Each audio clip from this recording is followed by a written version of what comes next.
शिंदेंच्या शिवसेनेचे आमदार बाबूराव कोहळीकर यांनी महायुती सरकारवर गंभीर आरोप केले।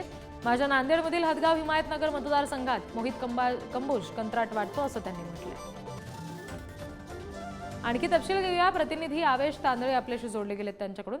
आवेश, जो गंभीर आरोप आता कोहळीकरांकडून केला गेलेला आहे, याबाबत आता कंबोज यांनी काही स्पष्टीकरण दिलंय का? आज जे कामकाज होईल सभागृहामध्ये त्या दरम्यान सुद्धा पुन्हा एकदा पडसाद उमटू शकतात का या सगळ्याचे?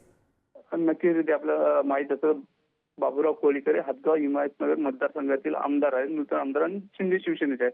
त्याच्या मतदारसंघात जर एखादं काम असेल तर तुम्हाला त्या आमदारांना निमंत्रण द्यावं लागते किंवा त्या कामाबद्दल माहिती द्यावी लागते, पण त्याच्या विभागात जे काम होत आहे तेच त्याला माहित नाही, काम कोण करत आहे, कोण करून जात आहे।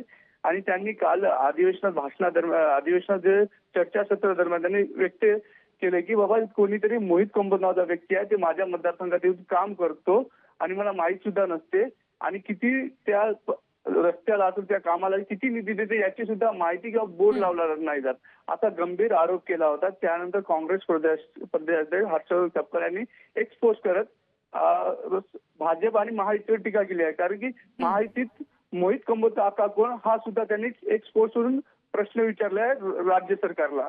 आणि नक्कीच आज विधानसभेत यावर विरोधक आक्रमक होण्याची शक्यता आहे, कारण की महायुतीतीलच एक आमदार एक प्रकारे महायुतीवर नाराजी व्यक्त करतो आणि ते पण चक्क विधानसभेमध्ये, आणि विधानसभेमध्ये मोहित कंबोजचं नाव घेतलं जाते, जे विधानसभेत मोहित कंबोज दोन्ही याच्यात नाव नसून पण त्यांचं आता नाव कुठेतरी बाहेर येलं आहे, आणि नक्कीच याच्यावर विरोधक आक्रमक होण्याची शक्यता आहे। रिद्धी जी, धन्यवाद आवेश दिलेल्या माहितीसाठी।